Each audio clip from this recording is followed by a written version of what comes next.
후보자님, 그 연구윤리에 대한 국민적 관심이 높은 상황이라서 당연히 엄정한 검증이 필요하다고 생각이 됩니다. 그래서 저도 연구윤리 지침 해설서, 학계 전문가 의견도 좀 찾아봤는데요. 이공계 연구는 대부분 지도교수가 수행하는 연구과제의 일부분에서 대학원생의 학위 논문 연구가 같이 이루어진다. 또 이때 저자는 지도교수와 대학원생 간의 기여도를 고려해서 결정한다라고 앞서 오전 질의에서 말씀을 드렸었는데요. 여기는 가장 기여도가 높은 사람이 1저자가 된다. 그게 연구윤리를 올바로 준수하는 길이다. 이런 뜻 아닙니까? 맞습니다. 네. 하나 더 보시면요. 지금 카이스트 교수의 언론 기고문인데요. 이공계 연구 환경에 대비해서 최근 후보자님과 관련해서 제기되고 있는 의혹들에 대해서 답답함을 표시를 하고 있습니다. 누구를 제1저자 또 교신 저자로 둘지는 기여도에 따라 결정되고 이것은 전 세계 이공계에서 통상적으로 이루어지는 과정, 이렇게 설명을 하고 계십니다. 지금 후보자님, 이공계의 어느 누구도 지도교수가 1저자로 발표하지 않습니까?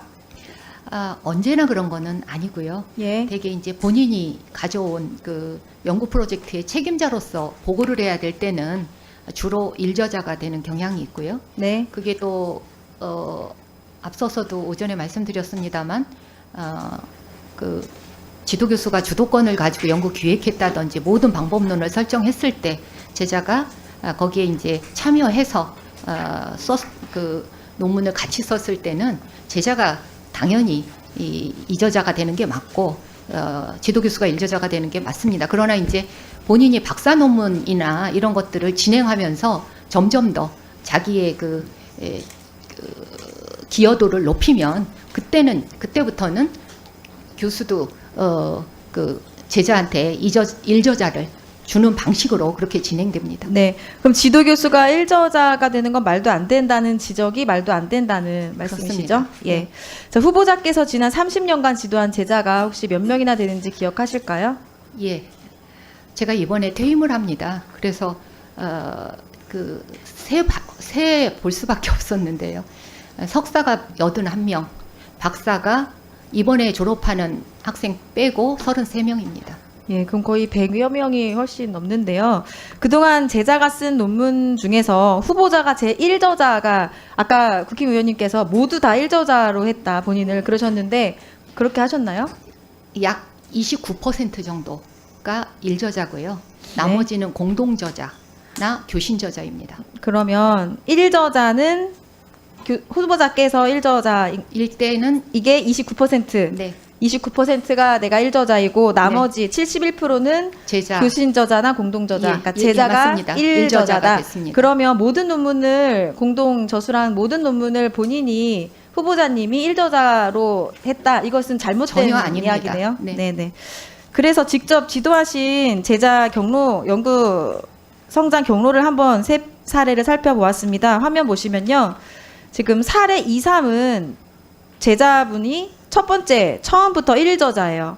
그런데 사례 1을 보시면 처음에는 이진숙 후보님이 1저자였다가 나중에 제자분이 1저자로 바뀌거든요. 이거는 왜 이렇게 사례가 다른지 설명을 좀 부탁드립니다. 그러니까 학생에 따라서는 본인 주도권을 가지고 그 논문을 쓰는 경우도 있습니다. 이런 경우는 이제 되게 연구 프로젝트로 구성이 되지 않고 연구실에 들어와서 여러 세미나를 통해서 본인이 이런 연구를 하고 싶다라면 교수가 허락을 하는 경우에 이제 공동 연구로는 하지만 그때는 학생이 주도권을 가지고 연구를 진행하게 됩니다. 그럴 땐 당연히 1저자가 학생입니다.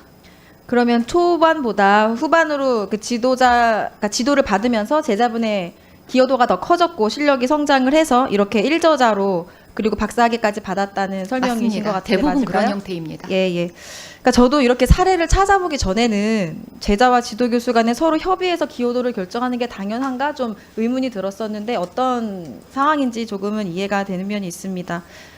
그러니까 제자들이 또 가로채기 한 것은 아니다 이런 호소문을 발표하시기도 했었는데 이런 면 때문에 그런 게 아닐까 추측이 되고요. 지금 아까 오전 질의에 나왔듯이 전교조도 그렇고 많은 현장 단체들에서도 후보자님에 대한 우려가 크고 반대 성명을 하기도 했기 때문에 조금 더 진실된 마음으로 또 유초중고 전문성이 떨어진다는 지적도 받고 계시잖아요. 그래서 현장과 소통을 하시는 일이 꼭 필요할 것 같아요. 네. 이 점에 대해서는 어떻게 생각하시나요? 예, 당연히 그래야 된다고 생각합니다. 당연히 제가 유초등 쪽에 그 경력이 없다 보니까 그런 우려를 하시는 건 너무 당연하고요. 초반부터 이런 우려가 전 사회적인 분위기가 돼서 그런 걱정을 하시는 거는 지금 현재로서 너무 당연한데, 그 취임을 하게 된다면 그 현장부터 다니면서 네. 소통에 힘을 쓰겠습니다. 예, 지금 소통하시겠다고 했는데 교원단체 선생님들이 가장 급한 문제로 생각하시는 게 교사 정치기본권 보장 문제입니다. 교사는 정치인의 SNS에 댓글 쓰거나 좋아요만 눌러도 징계를 받을 수가 있습니다. 최근 집회에서 윤석열 대통령 부부 풍자 노래를 부른 교사가 정치적 중립 의무 위반으로 자격정지형도 선고를 받았는데요. 근무 시간도 아니었고 학생을 대상으로 한 것도 아니고 해당 집회는 특정 정당이 집회를 주최하지도 않았습니다. 뭐 특정 정당을 지지하거나 반대하는 것도 아니었는데 이렇게 자격정지형을 받았습니다. 근데 외국의 사례는 보면 모든 OECD 국가들은 직무 외에 공무원 정치 활동을 다 보장을 하고 있거든요. 영국 근무 외에는 보장하고 있고요. 스위스도 표현 자유의 일환으로 정치적 비판익을 제시할 수 있다. 지금 PPT 자료 나오죠. 독일 같은 경우도 정치 표현 활동 자유 보장하면서 중립성을 엄격하게 규정을 하고 있습니다. 자, 이렇게 교사 공무원이 정치적으로 중립을 지켜라라고 나온 계기가 3.15 부정선거인데요. 이 부정선거를 수행한 게 공무원들이었기 때문에 옳지 않은 일들로부터 보호하기 위해서 공무원을, 그러니까 독재자의 지시를 따르지 않아도 그 신분을 보장하기 위해서 처음에 나온 게 정치적 중립인데 지금은 오히려 교사들이 아무 목소리를 내지 못하게 올가매고 있는 상황이거든요. 근데 대한민국 국민이라면 누구나 정치적 기본권 누려야 되지 않겠습니까? 네, 지금 헌법에 헌법재판소에서도 헌법을 위반된다고 하고 있고요. 국가인권위에서도 정치적 자유 보장해라 이렇게 공고를 했는데도 한 번도 지금 나아가지 못하고 있는데 제가 22대 국회에 들어서 법안 발의한 게 있습니다. 교사 정치기본권을 보장하는 법안. 중요한 건 뭐냐면 반대하시는 분들은 학생에게 교사 개인적 의견을 주입할까봐 그러시는데 금지하는, 그러니까 근무 시간 외 학교 밖에서만 정치활동을 보장하는 법안인데요. 네. 장관이 되신다면 이 교사 정치기본권, 공무원 정치기본권 보장을 위해서 가장 먼저 어떤 일부터 하시겠습니까? 예, 그 정치 기본권 확대하는 데는 적극 공감합니다.